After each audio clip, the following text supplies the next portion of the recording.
Hello, Promo Cares. It's Karie Cowden, your hostess, and today we have the pleasure of welcoming Tony Poston from College Hill out of Seattle, Washington. So thanks for coming here today, Tony. Yeah, thanks for having me. So we are, full disclosure, recording earlier. We're in the midst of this crazy worldwide pandemic. So I really want to thank you for coming and talking to us about all the good that you're doing. And then maybe we can even spark some ideas for distributors across the country and suppliers across the country of things that we can be doing in spite of all of this crazy world we live in. Yeah. So thanks for coming on.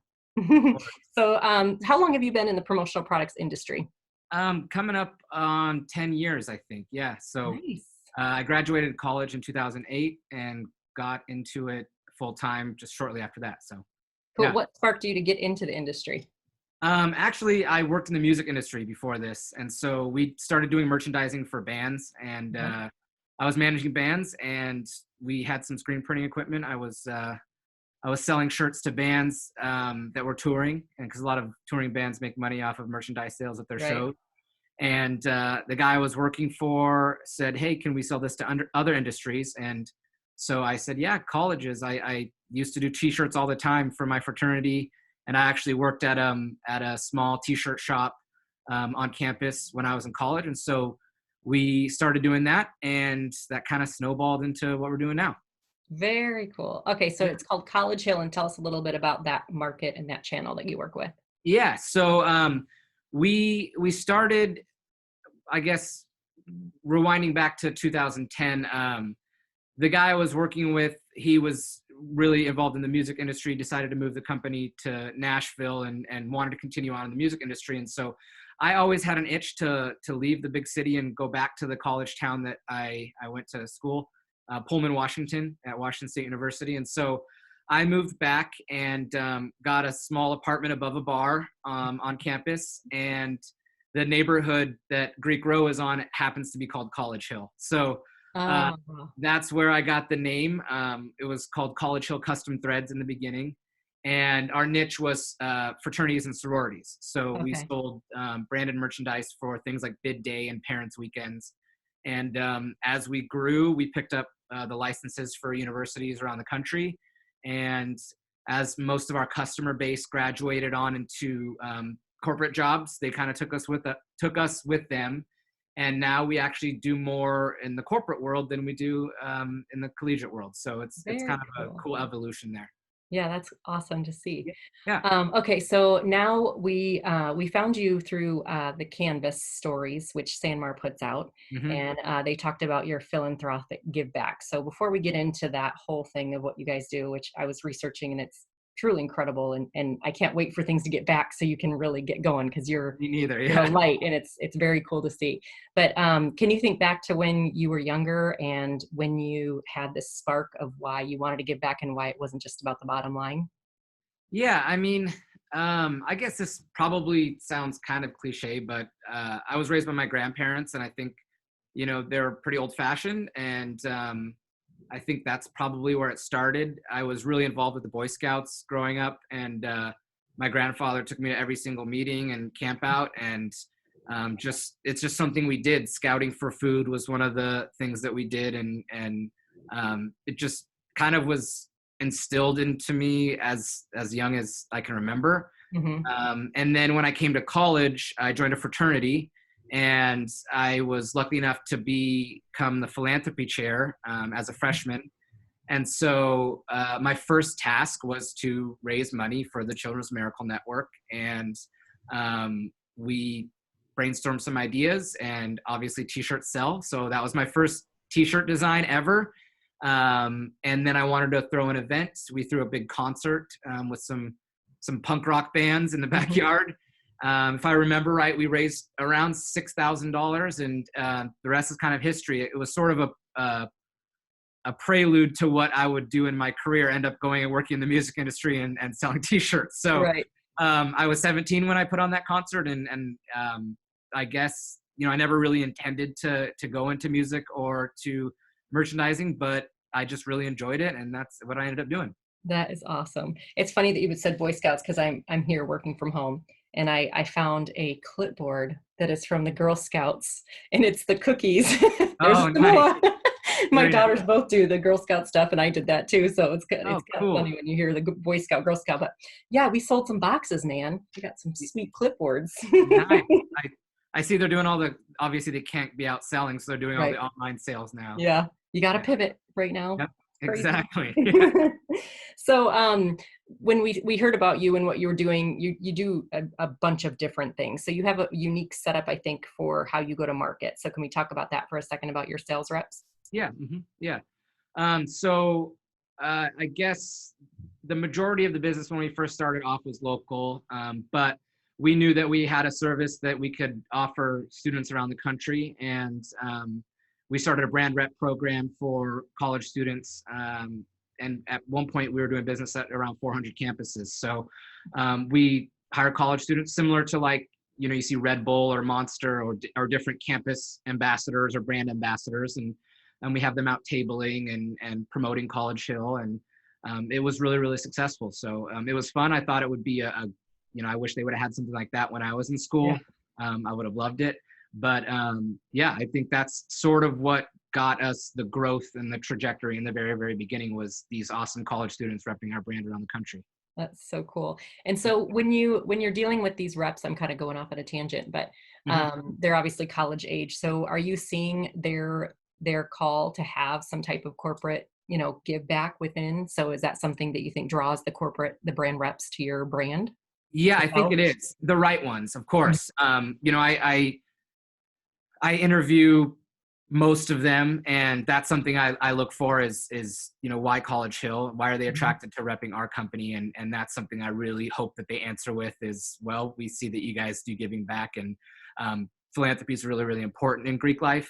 Fraternities and sororities. It's every fraternity and sorority has a national organization that they support. Most of them also have local ones that they support, and I think it's that's probably where when I built the business plan, that's probably where I got the idea so much to instill giving back into our business plan. It was one of the values of my fraternity. Actually, the motto of my fraternity was give expecting nothing thereof. And it's just something that I carried with me since I was initiated into the fraternity. So Yeah. yeah. Very cool. Mhm. That's good stuff. I love that you're back in you're back to the university. You even live in the same Oh, community, right?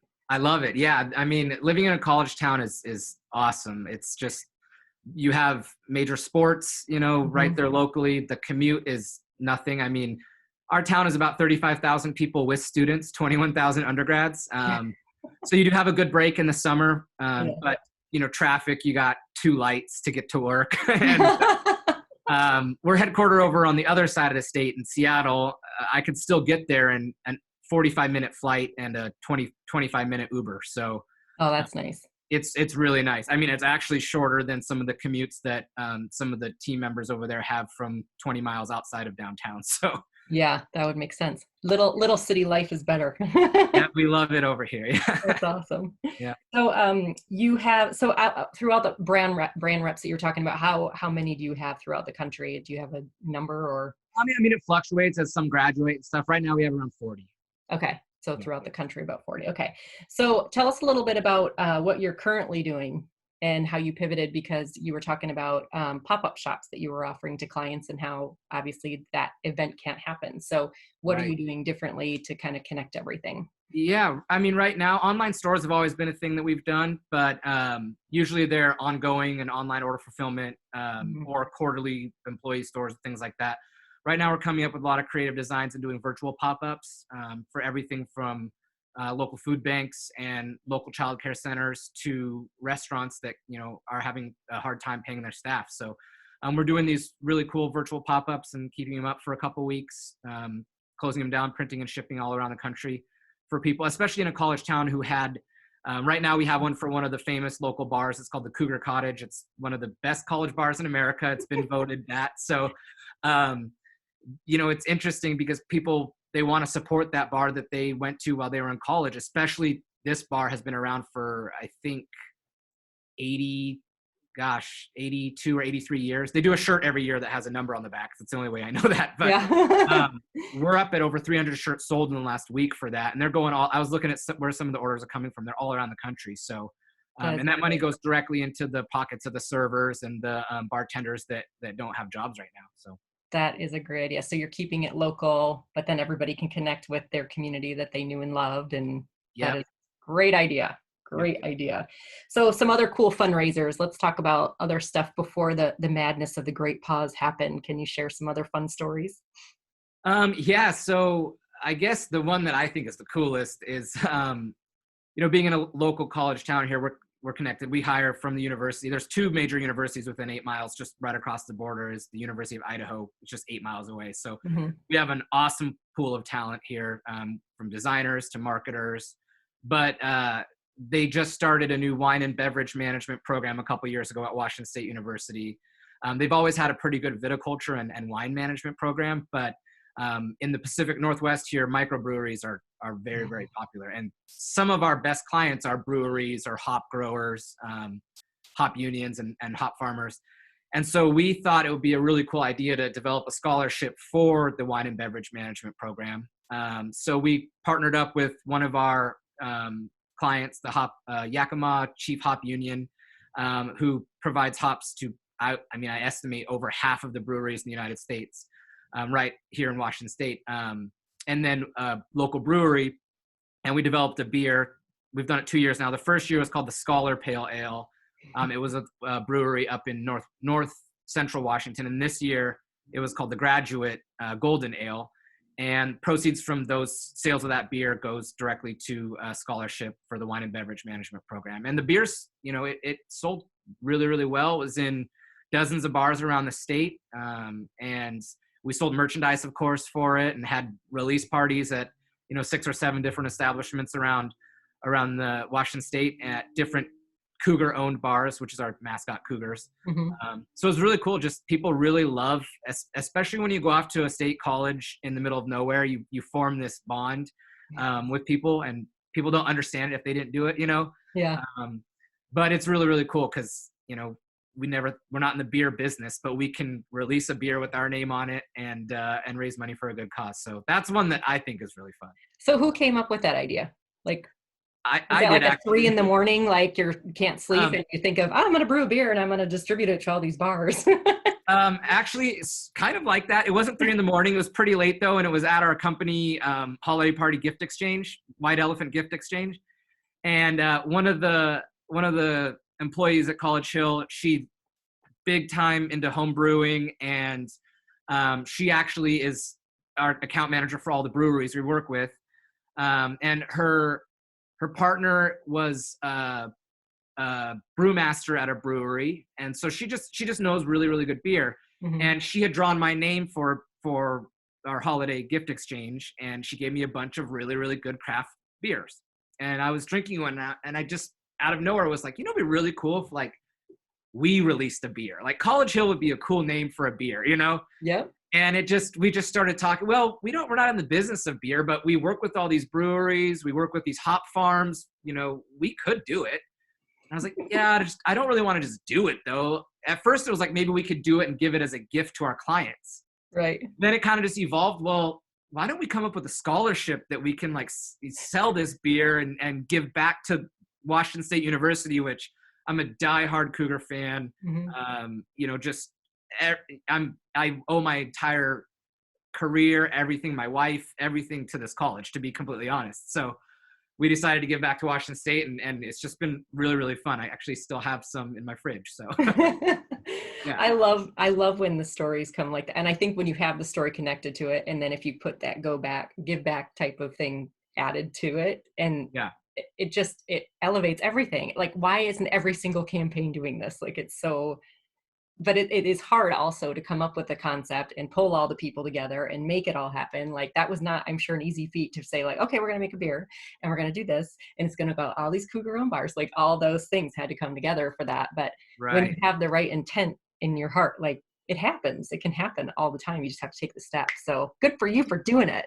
Yeah. People want to do it. It's, figuring out how. And like I said, like going to Washington State University, there's such a good network of people to help out for things like this. And Hmm. when you mention, hey, I want to do this for a scholarship for Washington State, they're just that much more inclined to help you out along the way. So because they're Right. just as passionate as I am. So Yeah. yeah. Go Cougars. Love that. Yeah. All right. There was also a Teal Link program that you have. Can you tell us about that? Yeah. So we we have a really cool marketing platform called HubSpot. I'm not sure if you're familiar with that, Hmm. but it's a really cool technology that's way over my head, to be honest. But we have the ability to do some really cool tracking of things for our orders and whatnot. And so we can build landing pages and kind of track the amount of volume that comes through that and the orders that come through that, similar to most websites, I'm sure. But we work with so many nonprofits, and um, at at one point we were just, it started to get a little bit hard to track where this business was coming from and how much money actually came from a referral or whatnot, so we could donate back to the appropriate causes. So, Hmm. man, what can we do to track this easier and build something that is catered towards that specific organization, so we know everything that goes through that gets attributed on the back end correctly. So Hmm. we came up with a link, and we'll build it for any nonprofit that wants it locally here. I mean, not anyone. We have to obviously like have some sort of connection to them or something. But and then they promote it out to their network, and it's basically just like an affiliate link. But instead of somebody making, instead of me paying a commission to a sales rep, it's Hmm. going directly to the cause. And so we've built them for fraternities, for their philanthropies. We have one for the local hospital here, which has been hugely successful, actually. But it's called the Teal Link because our company colors are teal. All of our boxes that go out are teal, and I just love the color teal. We all do. So A good yeah, color. that's why we call it. It's just everybody's always asked, why is it called the Teal Link? I was like, well, if you click on it, you'll see. It's like everything's teal. So It's Teal. yeah, yeah. Uh-huh. That's awesome. Well, anything else you want to share with us? I really appreciate all that. I love talking to you. Like you're an inspiration in hearing all the different ways of doing the things that you do. It's nice to hear that there's someone thinking outside of the box and not just slinging pens. Like you're literally intentionally thinking about things, and that's important in this world. Yeah, it is. I mean, especially when people have so many options in today's, Hmm. buyers can buy from anybody. And, we don't want to do business with people that are just looking for the cheapest price or whatever it be. We want to do business with people that want to do good like we do. And so it's really, really important. And if you go with the attitude that, give expecting nothing thereof, Hmm. you will see a return on it. I mean, if you're doing it for that reason, it's the wrong reason to see the return. But if you do it for the right reason, you will get the return, and it'll make you feel good, and you'll get the right people that want to come work for you. Hmm. And people just generally enjoy coming to work a little bit more when they can see that they're doing they're doing good. They're not just slinging pens. I mean, Right. we just got a newsletter from Habitat for Humanity, who we volunteer with, that the house that we volunteered on which is last November, we were out at the site. They finally got to move in, and so I forwarded it to the team, and everybody was so excited. They're just like, this was 5 months ago now, but I remember that day. It's so cool to see that. It warms my heart. And those are the type of people that they don't come to work here because they want to sling pens. They come to work here for all the other reasons that we're here. So Right.